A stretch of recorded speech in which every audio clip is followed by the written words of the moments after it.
बिहार की राजनीति को समझना ऐसा है जैसे उलझे हुए धागे को सुलझाना। आपको याद होगा कि हमने खबरों के माध्यम से आपको बताया था कि किस तरह से नीतीश कुमार दिल्ली में अपने आँख का ऑपरेशन कराने के लिए गए हुए थे और उसी बीच जीतन राम मांझी भी दिल्ली चले गए थे। जीतन राम मांझी जब दिल्ली गए थे तो वहाँ वो भी इलाज कराने के सिलसिले में ही गए हुए थे।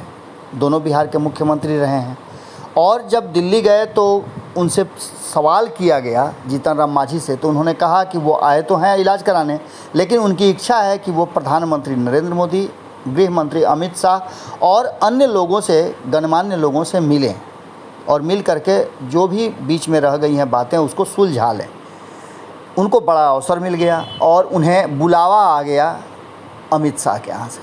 और बुलावा सिर्फ जीतन राम मांझी का नहीं आया बल्कि उनके पुत्र संतोष सुमन के लिए भी आया, जो नीतीश सरकार में मंत्री हैं।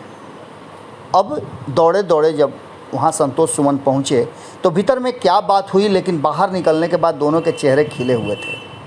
वापसी पटना होती है और नीतीश कुमार के साथ घंटों बातचीत होती है। बातचीत के बाद जीतन राम मांझी शांत हो जाते हैं, लेकिन जब दिल्ली में बातचीत के बाद संतोष मांझी और जीतन राम मांझी दोनों ही से जब सवाल किया जाता है तो सवाल थोड़ा सा नीतीश कुमार के लिए सहज नहीं होता है। और ऐसी स्थिति में आपने देखा होगा कि भारतीय जनता पार्टी के प्रति सॉफ्ट थोड़ा सा नज़र आए जीतन राम मांझी, जो लगातार दिल्ली प्रवास से पहले हमलावर हो रहे थे।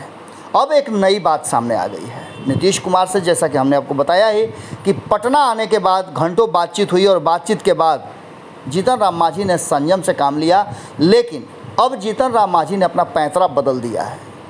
बिहार की कहानी अब वो दूसरे राज्यों से भी लिखेंगे। आपको बता दें कि सबसे पहले कलकत्ता के लिए संतोष सुमन रवाना हो रहे हैं।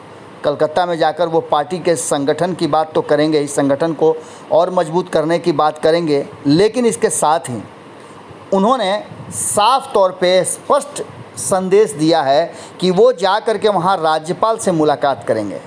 महामहिम राज्यपाल से मुलाकात करने के बाद वो बंगाल सरकार की नीतियों को और गलत नीतियों को लेकर के शिकायत करेंगे, अवगत कराएंगे और इसके बाद वो 3 दिनों के प्रवास के बाद पटना लौटेंगे। दानिश रिजवान ने इस पूरे मुद्दे पर बातचीत के दौरान अपनी जो एजेंडा है उसको स्पष्ट किया है, लेकिन बिना किसी सीट के होते हुए, बिना वहाँ कोई आधार होते हुए, जिस तरह से जीतन राम मांझी के पुत्र और पार्टी के राष्ट्रीय प्रधान महासचिव संतोष कुमार सुमन, जो कि नीतीश सरकार में अनुसूचित जाति जनजाति कल्याण मंत्री हैं, वो जाकर के पश्चिम बंगाल में ममता बनर्जी के खिलाफ शिकायत करते हैं और महामहिम से मिलते हैं, तो इसके मायने आप समझ सकते हैं।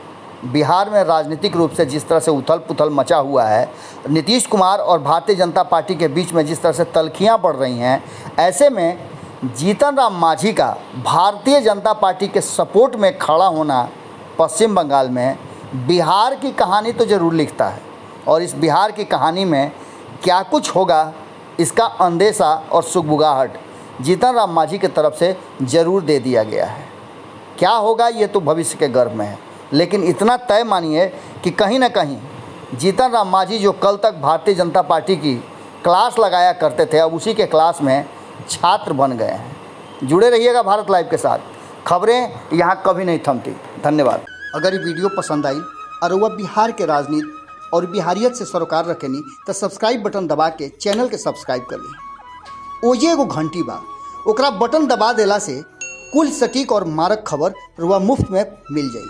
अगर रुआ पत्रकारिता के हमनी के नया प्रयोग में सहयोग कर चाहतानी तो ज्वाइन बटन दबा दी। पेटीएम नंबर नोट कर ली 9386816700। धन्यवाद।